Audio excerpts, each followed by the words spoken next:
circulación y hemodinámica.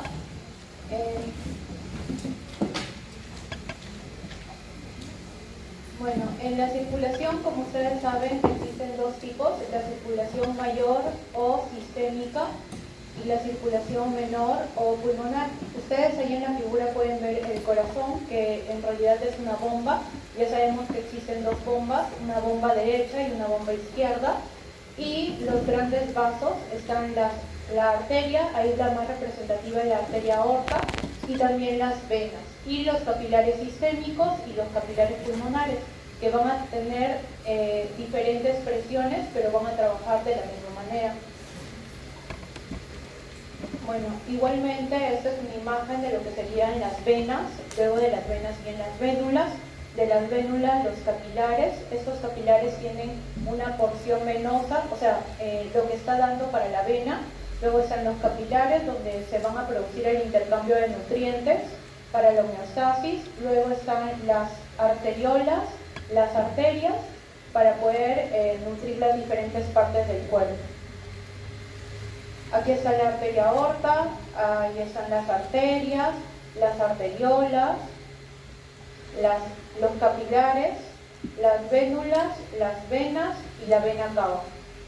Entonces, la vena cava, sabemos de que existen dos venas cavas, una vena cava superior y una vena cava inferior, para recolectar la sangre que tiene sustancias de desecho y lo lleva hacia la aurícula derecha. Entonces, la vena cava, asimismo, tiene venas en diferentes partes del cuerpo que van a drenar hacia las venas cavas. Y estas venas van a ser drenadas por vénulas. Y las vénulas, existe una unión entre las vénulas y las arteriolas, que son unos capilares, que solamente tienen una pequeña capa de endotelio para que ahí exista la difusión de sustancias, ya sea el oxígeno o sustancias de desecho. Y como ustedes pueden ver, igualmente, ahora ya no decimos se drena, sino van hacia. Entonces, están las arteriolas, las arterias y las grandes arterias, como en este caso sería la aorta. Para el funcionamiento del sistema circulatorio, el objetivo del sistema circulatorio es que haya un adecuado funcionamiento en la persona. Eso quiere decir de que si nosotros necesitamos, nuestro metabolismo necesita más oxígeno, el sistema circulatorio tiene que aumentar el flujo para poder proveer de las distintas necesidades de oxígeno que va a necesitar cada tejido, porque no siempre va a ser la necesidad del tejido en ese momento. Entonces, él va a ver dónde es que se necesita, dónde el metabolismo está incrementado, dónde necesita más oxígeno para que pueda aumentar el flujo hacia ese tejido. Vemos el transporte y la distribución de sustancias esenciales hacia los tejidos, como el oxígeno y los nutrientes. También la remoción de los productos de desecho del metabolismo celular. Sabemos de que así como nos nutre, también recoge las sustancias de desecho para nuevamente hacer de que por difusión se vuelva a hacer una sangre oxigenada, ¿no? Regula la temperatura corporal, también la comunicación de tipo humoral, porque lleva las hormonas a las diferentes partes del cuerpo que lo necesiten. Interviene en la defensa del organismo, porque también, si es necesario, lleva las diferentes células, que son células de defensa, a diferentes partes del organismo que en ese momento lo necesite. Por ejemplo, si nosotros nos hacemos una herida, en ese momento, gracias a la circulación, van a llegar diferentes células hacia la zona donde necesita que haga el trombo blanco, por ejemplo. Entonces, le va a llevar diferentes plaquetas hacia esa zona porque sabe que el cuerpo lo necesita. Regula los contenidos de agua, ácidos, bases en los tejidos.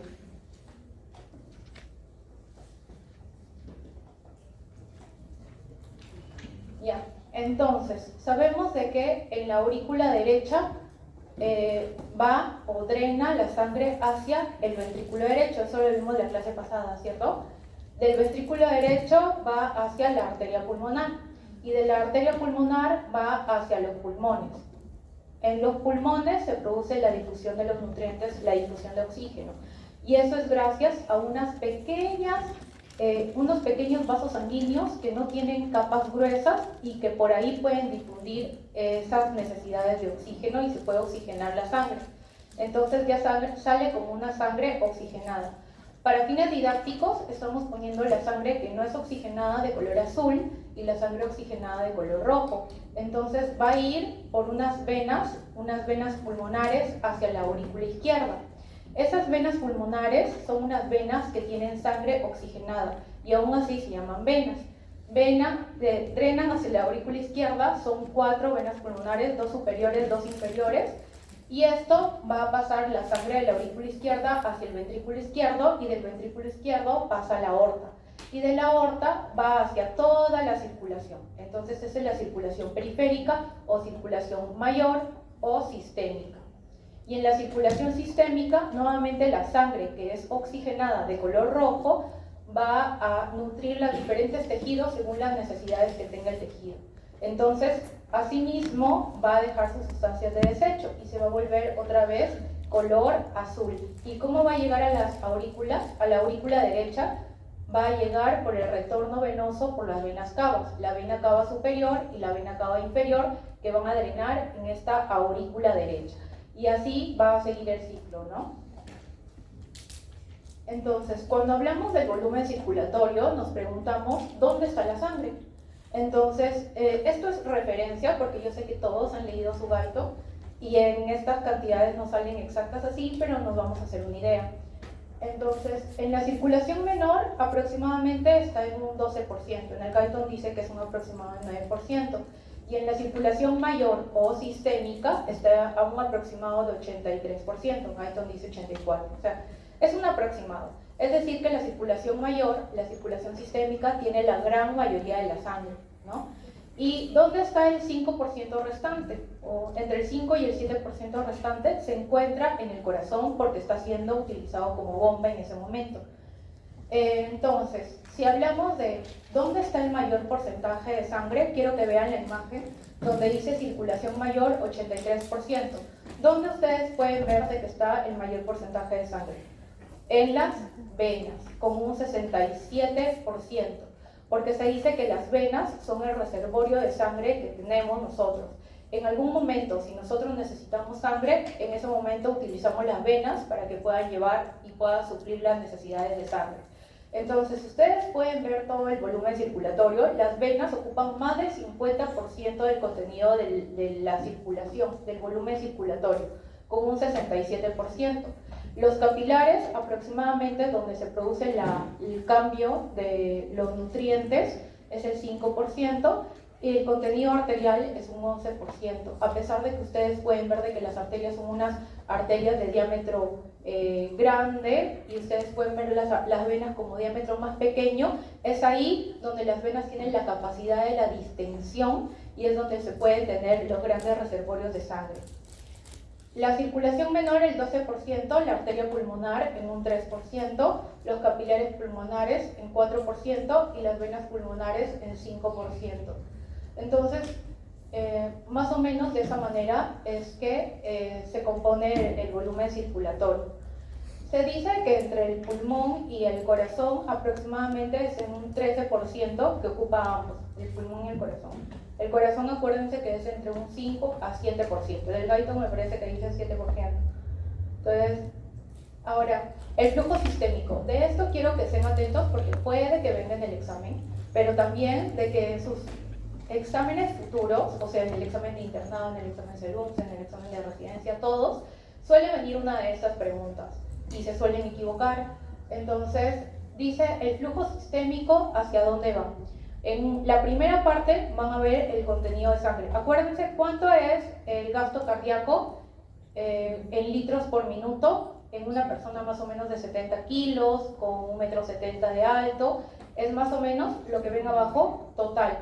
O sea, 5.000 mililitros por minuto. Entonces queremos saber de estos 5.000 mililitros por minuto, en dónde está repartido en cada parte de la circulación en nuestro cuerpo.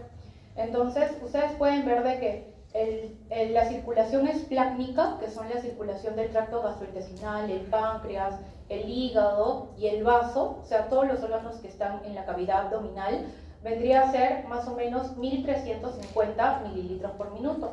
Entonces podríamos decir de que es el que se lleva la mayor cantidad de mililitros por minuto de ese total, que es 5.000 mililitros por minuto, ¿no? En segundo lugar está los riñones, 1100 mililitros por minuto. Luego está el cerebro con 700 mililitros por minuto y no nos quedamos atrás, el corazón también tiene sus 250 mililitros por minuto. Ahora pónganse a pensar, esta cantidad, si lo vemos en gramos, o sea, por 100 gramos de tejido, ¿cómo se viene representado? O sea, los riñones son muy pequeños comparado con todo el tracto gastrointestinal que se encuentra en el abdomen, el hígado y el vaso, y el páncreas. Entonces, si lo ponemos por 100 gramos de tejido, ustedes pueden ver en la tercera columna mililitros por minuto por 100 gramos de tejido, vemos de que en primer lugar están los riñones. O sea, si son pequeños y con esa cantidad, si lo ponemos por 100 gramos de tejido, sale 360 mililitros por minuto por 100 gramos de tejido. Y esa es pregunta clásica de exámenes. Entonces, o les viene en mililitros por minuto o les viene en 100 gramos, por 100 gramos de tejido. Luego seguiría la circulación esplácnica, 95 mililitros por minuto por 100 gramos de tejido. El corazón también es otra pregunta de examen, 70 mililitros por minuto por 100 gramos de tejido. El cerebro también es muy importante, con 50 mililitros por minuto por 100 gramos de tejido. Entonces, como ustedes pueden ver acá, la circulación no va a ir dependiendo de cuán grande es el órgano, sino dependiendo de la necesidad que tiene el órgano y la necesidad del metabolismo que tiene en ese momento, ¿ya? Entonces, acuérdense porque puede que les pregunten, ¿ya? Ahora, otra vez veamos la misma gráfica que ya lo hemos visto en grande y lo vamos a ver de chiquito. Vemos que existe la circulación mayor y la circulación menor. En la circulación mayor, ahí vemos que están las venas pulmonares, en la primera parte que drena hacia la aurícula izquierda, de la aurícula izquierda pasa al ventrículo izquierdo, del ventrículo izquierdo a la aorta, ¿no? Hasta ahí nos quedamos, ¿cierto? Todos estamos. Ya, de la aorta ya hemos visto la práctica de presión arterial. Entonces, en la aorta la presión o en las arterias suele ser la presión sistólica, o sea, la presión que se va a tomar en el momento de la sístole ventricular es de 120 milímetros de mercurio. Ahí lo pueden ver en el primer casillero verde. Y la presión diastólica, la presión que se toma al momento de la diástole ventricular es de entre 70 a 80 milímetros de mercurio. Entonces, el promedio vendría a ser un promedio de 100 milímetros de mercurio que se encuentran en las arterias. Luego de eso, va por las arterias más pequeñas, van a las arteriolas, hasta que llegan a los capilares. Y en esa porción del capilar, que es una porción más arterial, vemos de que la presión, vean ustedes, el tercer cuadradito verde es de 35 milímetros de mercurio. Y en la porción venosa del capilar de la circulación sistémica, acuérdense que estamos en la circulación sistémica, es de 10 milímetros de mercurio. Eso quiere decir que la presión media funcional, que también puede ser pregunta de examen, es de 17 milímetros de mercurio. Esa es la presión media funcional. O sea, si sacamos una media del capilar sistémico arterial, que es 35, y el capilar sistémico en la porción venosa, que es de 10, la presión funcional vendría a ser aproximadamente 17 milímetros de mercurio. Luego seguimos. Entonces ya va hacia las vénulas, de las vénulas van a las venas, de las venas drenan a las venas cavas, de las venas cavas drenan a la aurícula derecha. Y en la aurícula derecha, vean la imagen, más o menos llega a ser una presión de 0, más o menos cuando llega a la aurícula derecha. Entonces 0 milímetros de mercurio, luego van al ventrículo derecho, el ventrículo derecho van a la arteria pulmonar. Y en la arteria pulmonar ya habíamos dicho antes de que se parecía mucho a la circulación sistémica. La diferencia son las presiones son menores en la circulación pulmonar. Entonces, de lo que era 120 la aorta, ustedes pueden ver de que baja a 25 la presión sistólica de la arteria pulmonar, que también puede ser pregunta de examen.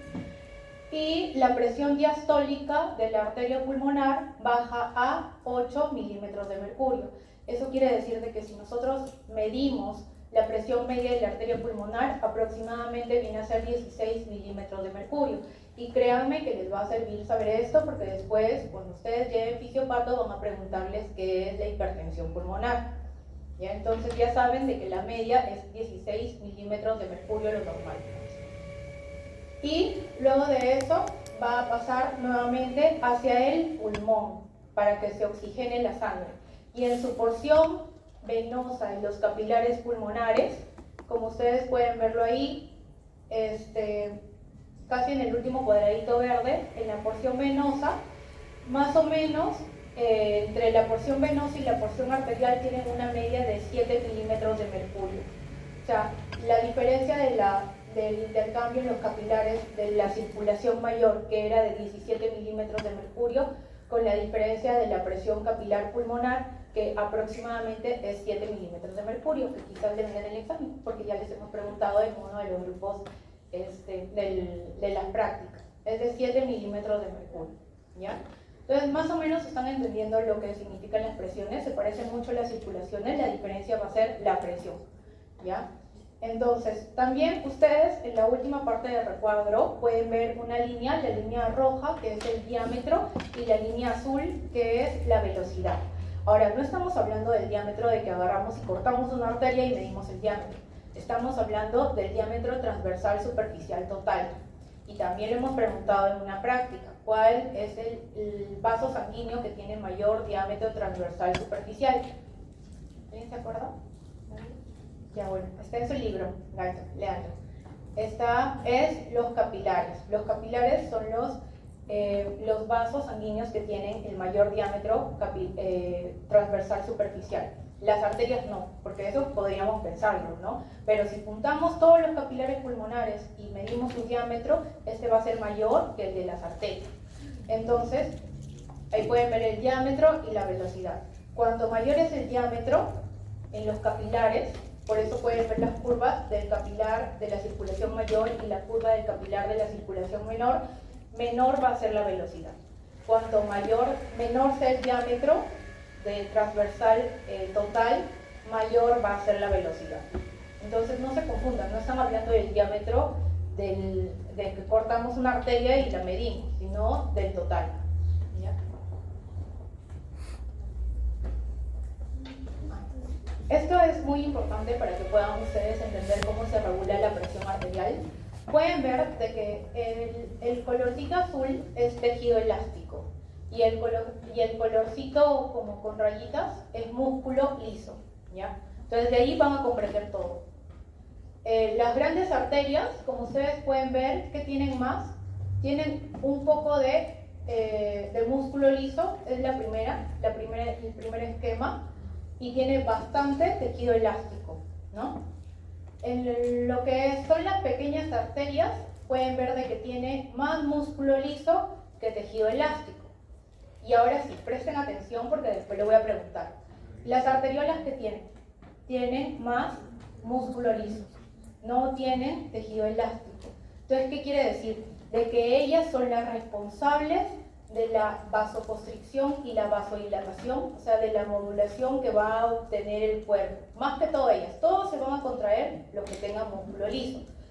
Pero los responsables más que todo son las arteriolas porque prácticamente están hechas de músculo liso, ¿ya?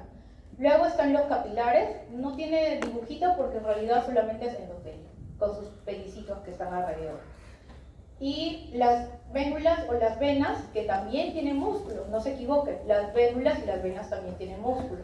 Ustedes pueden ver que prácticamente en igual cantidad de tejido elástico y el músculo.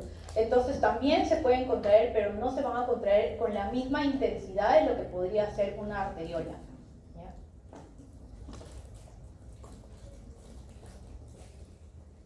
Ahora vamos a hablar de la circulación coronaria, las características morfológicas. Entonces, el corazón se irriga, ¿no? Como todos los tejidos que ya lo hemos visto. Entonces, el corazón necesita soporte energético que aproximadamente, lo vimos en la primera imagen, era entre el 5 y el 7% del volumen bombeado. Entonces, tenemos dos coronarias, ¿no? Una coronaria izquierda y una coronaria derecha.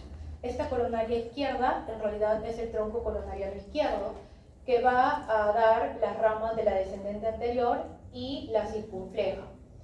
Y va a irrigar el ventrículo izquierdo, el tabique interventricular, los 2 tercios anteriores y el ápex. Entonces, no siempre va a irrigar de esta manera, pero en la mayoría de los casos, aproximadamente un 80-90% de los pacientes se va a cumplir así. La coronaria derecha va a irrigar a la aurícula derecha, también al ventrículo derecho, a la base del corazón y a la pared posterior del ventrículo izquierdo. ¿Y cómo va a tener su retorno venoso? El retorno venoso va a ser a través del seno coronario de la aurícula derecha, pero eso va a ser el retorno venoso de la parte izquierda del corazón. De la parte derecha van a drenar unas pequeñas venas transversas hacia la misma aurícula derecha. Entonces, igual se drena hacia la aurícula derecha. Bueno, esa es una imagen de una angiografía de lo que serían las arterias epicárdicas, más o menos para darles a entender de que la circulación colateral, o sea, todas las arterias se anastomosan, las pequeñas arterias del corazón, no las epicárdicas que están por encima, sino las pequeñitas, se van a anastomosar entre sí, o sea, se van a unir entre sí.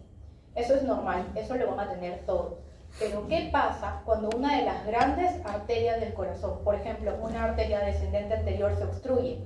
En ese momento, si se obstruye, va a producir un infarto de miocardio, lo más probable. Entonces, para eso son otros criterios para saber si de verdad produjo el infarto de miocardio. Pero imaginando de que obstruye la luz de la arteria descendente anterior, entonces no va a irrigar adecuadamente la descendente anterior hacia toda la cara anterior del ventrículo izquierdo. Entonces, ¿qué va a pasar? Entre las primeras 8 a 24 horas se van a crear que estas pequeñas anastomosis, que todos los tienen, se va a volver más gruesos, se van a dilatar y van a crecer. Pero esto va a ir poco a poco, paulatinamente, para que pueda irrigar esa zona del corazón que le faltaba la irrigación. Entonces, más o menos al mes va a terminar de dilatarse estas pequeñas anastomosis y van a crear la circulación colateral, que es una manera de defenderse que tiene el corazón cuando ven que hay una disminución del flujo sanguíneo hacia ese tejido. Entonces, es bueno para el paciente. Entonces, las arterias epicárdicas, ya dijimos, la descendente anterior, la coronaria derecha, la circunfleja, van a ir sobre el epicardio, o sea, por encima del corazón. Y luego van a penetrar, y penetran por todo lo que es el músculo cardíaco. Entonces, penetran al músculo cardíaco y van a llegar a un plexo en el endocardio. Entonces, entendiendo de que lo de arriba es el epicardio, lo de abajo es el endocardio, lo que está a la cavidad cardíaca, y lo de en medio es el músculo cardíaco. Entonces, habiendo visto esta imagen, ¿dónde creen que el corazón se va a nutrir? ¿En sístole o en diástole? Porque si hace sístole, ¿qué pasa? Se contrae, el músculo se contrae y no deja que la sangre llegue muy bien porque está pasando justo las arterias por el músculo cardíaco. Entonces, viendo esta imagen, nosotros podemos deducir que el corazón se nutre en diástole. Los tejidos, los demás tejidos se nutren en sístole, pero el corazón es el único tejido que en realidad se nutre en diástole. Una pequeña capa de lo que sería el endocardio se puede nutrir por difusión de la misma sangre que se encuentra en la cavidad cardíaca, pero la mayor parte, con más del 90%, se van a nutrir por estas arterias que son arterias epicárdicas. Igualmente acá pueden ver de lo que serían las arterias epicárdicas, que están por encima del corazón, por el epicardio, penetran por el músculo y dan un plexo, que es un plexo en el endocardio. Entonces eso ocurre en diástole, y en sístole se contraen y contraen las arterias y no deja que se haga en ese momento la nutrición del corazón. El flujo sanguíneo coronario subendocárdico es 20% mayor que el subepicárdico. Entonces, el riesgo miocárdico es en diástole. Eso también les puede venir, quizás en verdadero y falso. En la sístola disminuye el flujo coronario, ya lo vimos por qué. La circulación va desde las arterias epicárdicas al subendocardio, y la regulación del flujo coronario es principalmente dependiendo el metabolismo. Si nosotros ahorita, por ejemplo, nos ponemos a correr de aquí, nos damos una vuelta a toda la universidad, el metabolismo cardíaco va a incrementarse y de esa manera va a incrementar el gasto cardíaco y va a incrementar el requerimiento que tiene de sangre hacia el corazón. Entonces va a ser dependiente del metabolismo que tengamos en ese momento. O sea, si necesita más, mayor flujo va a llegar, más se va a nutrir el corazón. Igualmente acá pueden ver las arterias epicárdicas y cómo van a las arterias subendocárdicas. Existen los reguladores, los factores metabólicos, los factores humorales, o sea, por las mismas hormonas, los factores neurales. Creo que los factores metabólicos ya lo entendimos. Ahora los factores neurales. Está el sistema simpático y parasimpático. Entonces sabemos de que el sistema simpático inerva el corazón y el sistema parasimpático por los nervios vagos también inervan el corazón, ¿no es cierto? Entonces sabemos que el sistema simpático tiene sus terminaciones en los vasos sanguíneos y tiene sus receptores. Habían unos receptores alfa y unos receptores beta. ¿Qué hacía los receptores alfa? Vasoconstricción. Y los receptores beta, vasodilatación. O sea, se dice de que así debería ser, ¿no? No se ha comprobado, pero se dice que tiene su capacidad, por ejemplo, la noradrenalina, si va hacia los receptores beta de vasodilatar. Entonces, si activamos el sistema simpático, creeríamos que lo que van a hacer en los vasos epicárdicos es vasoconstricción. Pero en realidad, si activamos el sistema simpático, activamos la necesidad del aumento del metabolismo. Entonces, el sistema simpático más bien va a avisar de que necesita más cantidad de flujo hacia el corazón. Entonces, en vez de la vasoconstricción, va a ser vasodilatación. Y esto es por la liberación de distintos mediadores. O sea, todavía no se sabe a ciencia cierta, pero entre los más importantes está la adenosina. En cambio, el sistema parasimpático, por los nervios vagos, lo que va a hacer es, en ese caso, vasoconstricción, al revés, porque más bien no va a necesitar mucho su metabolismo en ese momento. Fuerzas compresivas extravasculares, los gradientes de presiones y la circulación colateral, que también son importantes reguladores, pero no tanto como los dos primeros que les he comentado. Regulación del flujo coronario en hipoxemia. Ahora, durante la hipoxemia, o sea, si un paciente, por ejemplo, está con un infarto de miocardio, va a haber menos oxígeno en el cuerpo. Entonces, se liberan distintos mediadores. Entre esos, el más importante en realidad es la adenosina. Todavía no se sabe el mecanismo por el cual se libera la adenosina, pero la adenosina es un mediador que vasodilata. Entonces, aumenta el flujo coronario. También hay otros como el potasio, los hidrogeniones, las bradicininas, proselaminas, que sabemos que son también potentes vasodilatadores, el dióxido de carbono. Ahora, la circulación cerebral, el cerebro más o menos es el 2% del peso corporal, o sea, lo que pesa un cerebro, el 15% del gasto cardíaco y el 20% del oxígeno inspirado. El flujo sanguíneo cerebral, ya lo habíamos visto en la primera imagen, que era aproximadamente 750 mililitros por minuto. La sustancia gris es de aproximado 80 mililitros, o sea, mayor cantidad va a ir hacia la sustancia gris que hacia la sustancia blanca.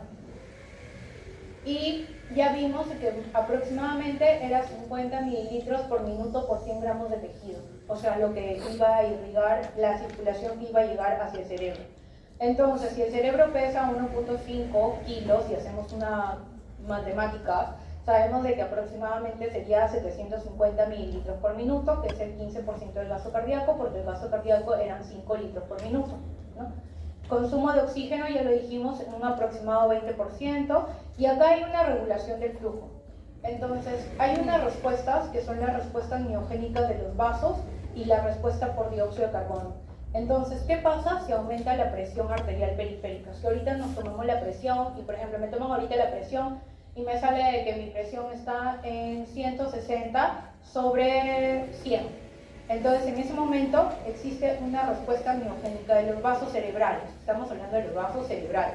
Entonces, para protección, porque el cerebro tiene un umbral de isquemia muy bajo, en ese momento hace de que en el cerebro, en las arterias cerebrales, se hagan vasoconstricción para la protección del cerebro.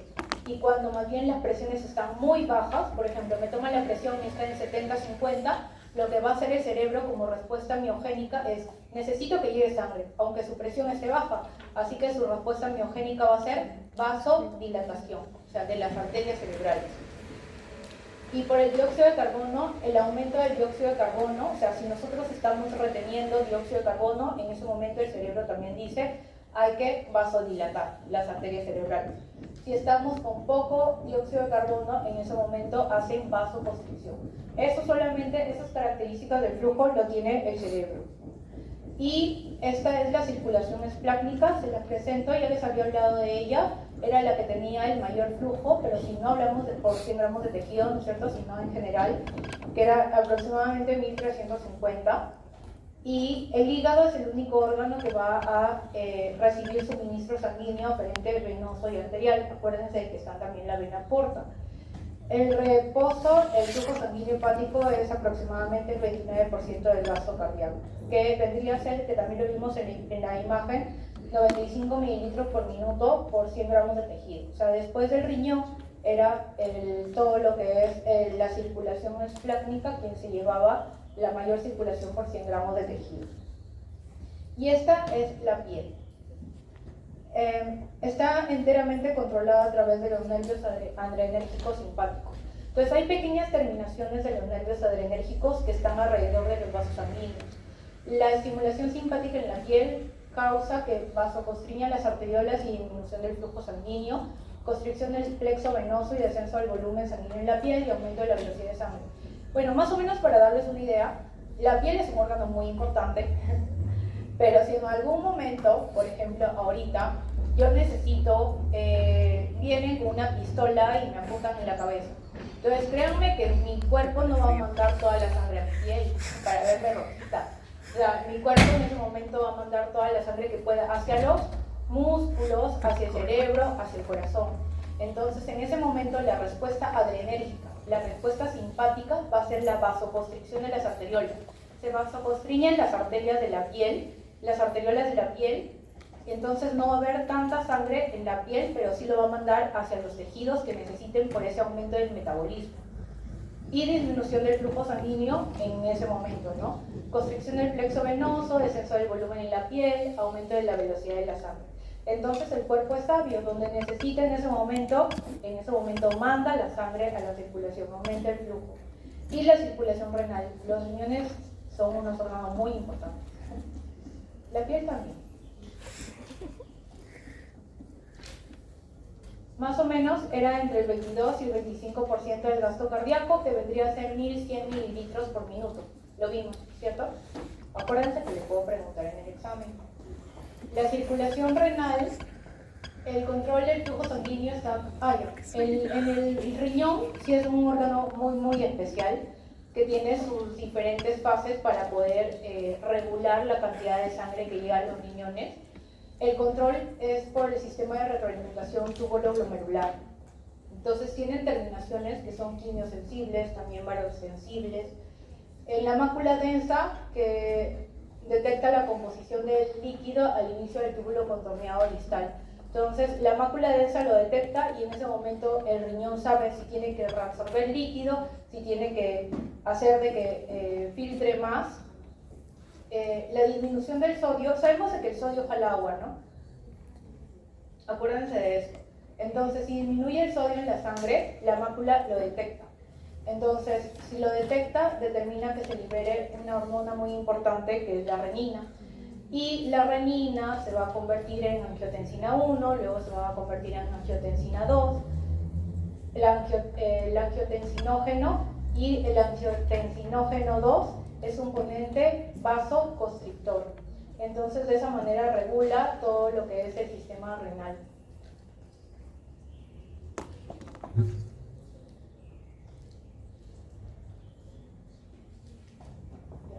En la circulación pulmonar, imagínense que ya les hablé de la circulación sistémica, que ya lo hice, pero ahora imagínense que es lo mismo, pero con bajas presiones.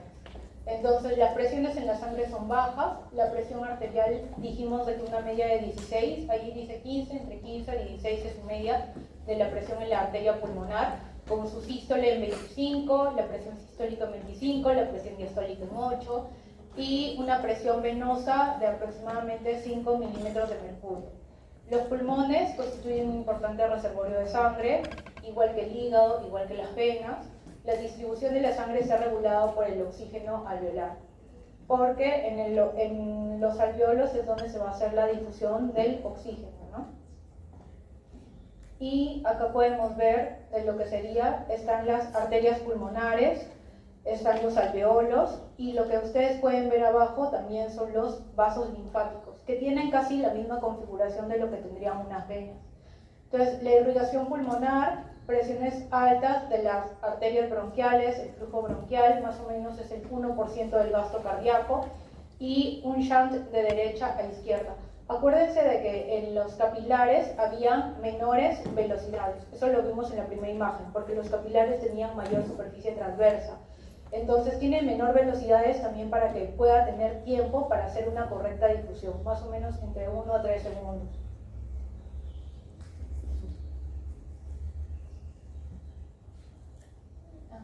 Ahora vamos a hablar sobre las características de los vasos sanguíneos. Ya les dije mazo, así que solamente esto es para reforzar lo que ya saben.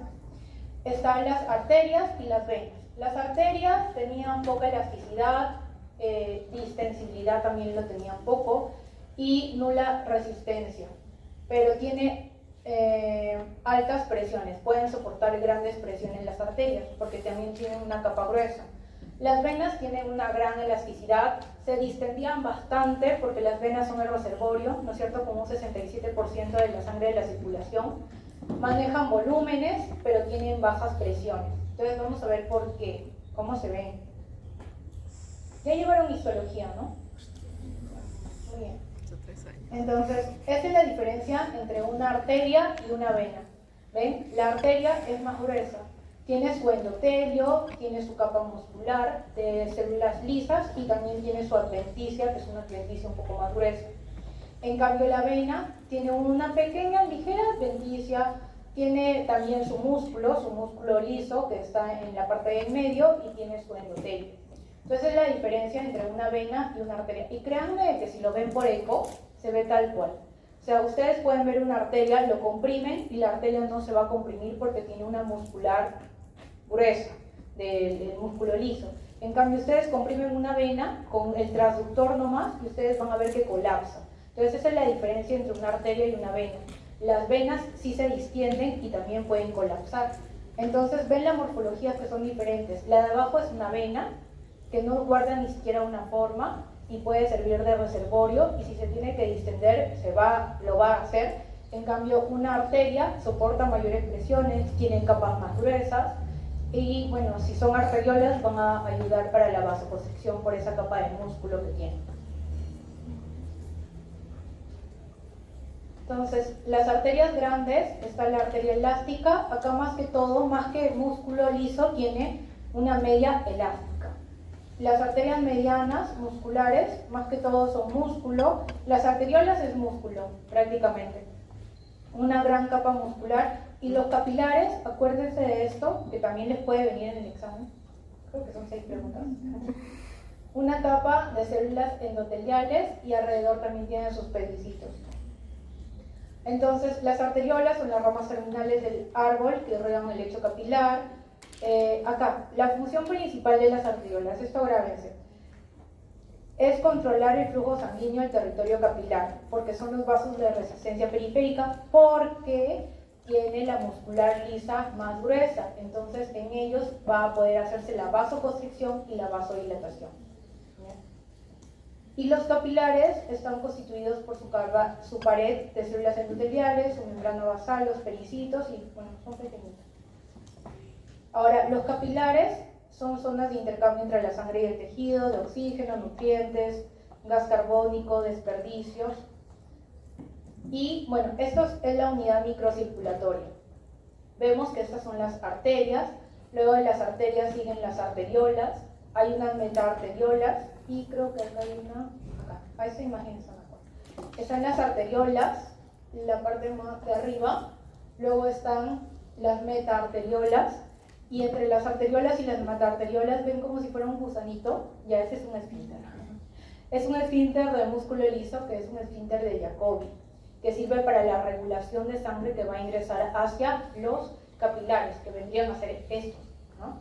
Luego están las venas, las vénulas, Y bueno, esta sería la porción de los capilares arteriales y esta sería la porción de los capilares venosos, ¿no? Los capilares para la difusión, donde nada más tienen una pequeña capa de endotelio para que puedan pasar los nutrientes.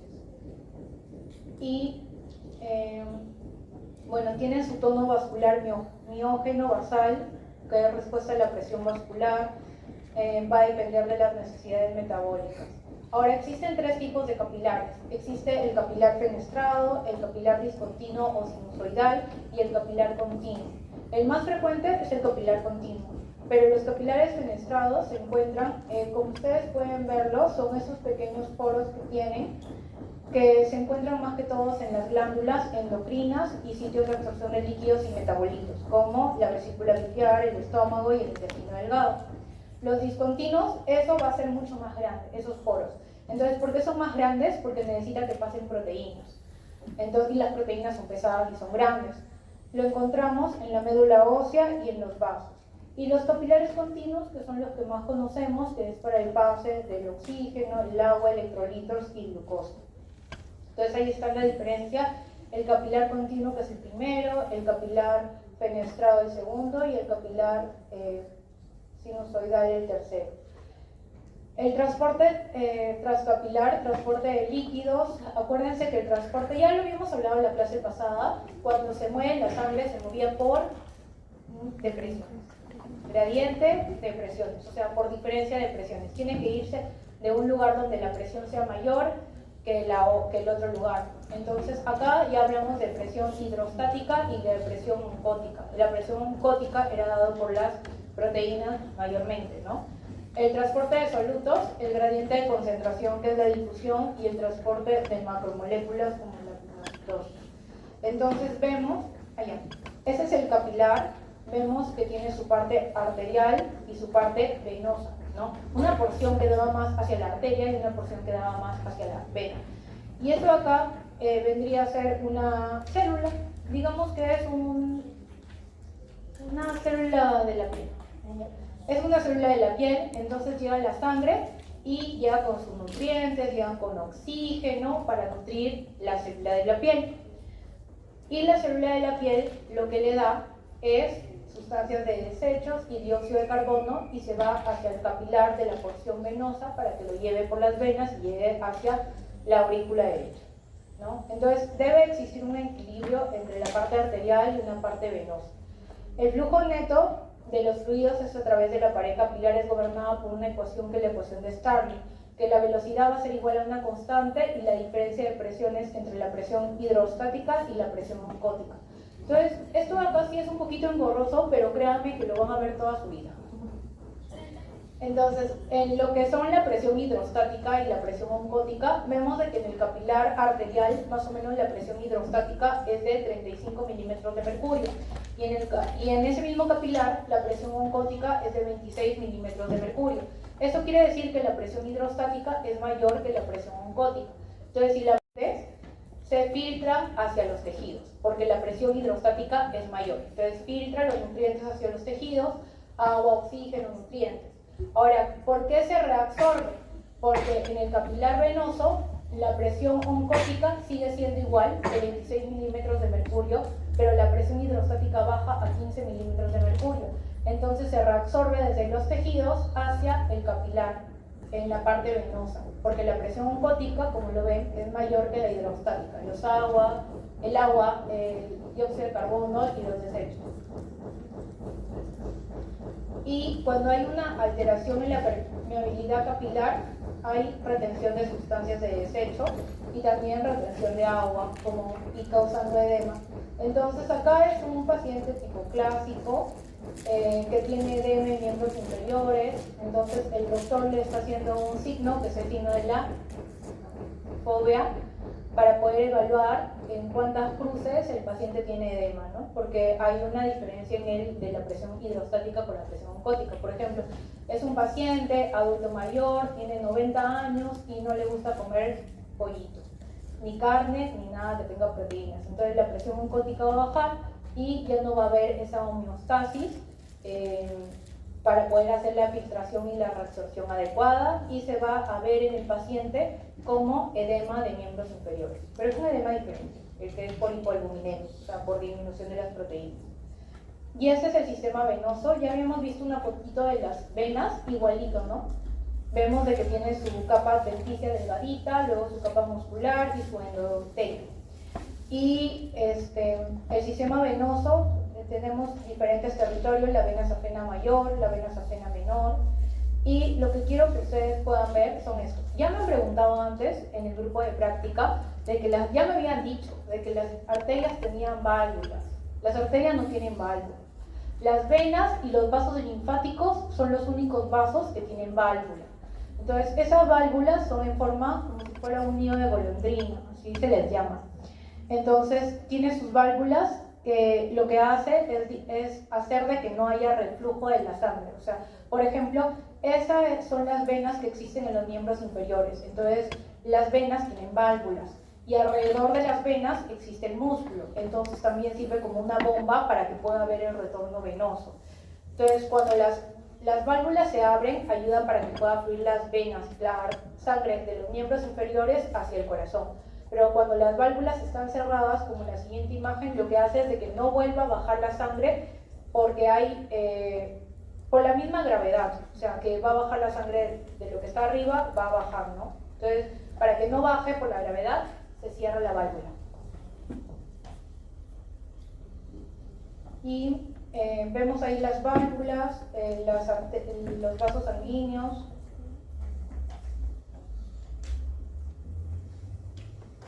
Esto de acá, allá. Esto, el retorno venoso, ¿de qué depende? Entonces, el retorno venoso va a depender de la bomba abdominotorácica, porque hay una presión negativa para que retorne la sangre hacia la aurícula derecha. La bomba muscular, que son los músculos. O sea, si ahorita estamos sentados todo el día o estamos echados por un año, entonces no va a tener un buen retorno venoso y puede que nosotros hagamos estasia y nos salgan varices, o sea, haya dilatación de las venas en los miembros inferiores. En cambio, si nosotros caminamos constantemente, la contracción de los músculos va a servir como una bomba en las venas de los miembros inferiores para que retorne la sangre hacia el corazón. Y también por esas válvulas venosas que tienen que ser unas válvulas suficientes. Entonces, cuando nosotros decimos tiene insuficiencia venosa, estamos diciendo que tiene insuficiencia de las válvulas de las venas de los miembros inferiores. O sea, no son suficientes para que puedan llevar la sangre desde los miembros inferiores hacia el corazón, o sea, el retorno venoso. Y el tono venoso, porque también las venas, porque las arterias, todos están también inervados por el sistema simpático y el sistema parasimpático, y tienen su tono. Entonces, ahí está la bomba abdominotorácica, los músculos que sirven como también una bomba, y las venas con sus válvulas. Entonces, cuando retorna la sangre, la válvula está abierta y retorna la sangre. Y luego, para que no regrese la sangre de arriba, que estaba subiendo la sangre hacia la aurícula derecha, a los miembros inferiores nuevamente, se cierran las válvulas. Y el sistema linfático se parece mucho al sistema venoso, o sea, en las características que tienen los vasos sanguíneos. Y esto sirve para drenar el plasma excedente generado a partir de procesos de intercambio celular. Del mismo modo, funciona como un verdadero filtro para las bacterias y para los residuos del organismo. Entonces, los ganglios linfáticos, el sistema linfático, los vasos linfáticos van junto con esas bolitas que ustedes pueden ver en todo el cuerpo de ese dibujito, que son los ganglios linfáticos. Y aquí ustedes pueden ver los capilares, y lo que está de amarillo vendrían a ser los vasos linfáticos. Entonces, el plasma excedente del intercambio que ha existido en los capilares va hacia los vasos linfáticos. Y los vasos linfáticos lo va a llevar hacia los ganglios linfáticos, y ahí van a ser procesados. Ahí está un ganglio linfático. Los vasos linfáticos también tienen válvulas en forma de nido de golondrina.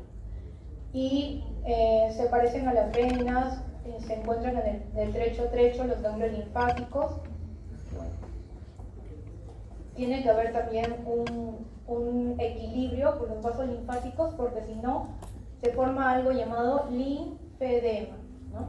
Cuando no hay un equilibrio para que pueda haber la absorción de ese plasma extra que se dio en la difusión. Entonces la presión, como ustedes pueden ver en la imagen, la presión hidrostática es mayor y por eso va hacia allá. Y eso es todo de la circulación, pero falta el movimiento. ¿Quieren descansar o quieren que lo vean? No, no siga. ¿Queda una vez?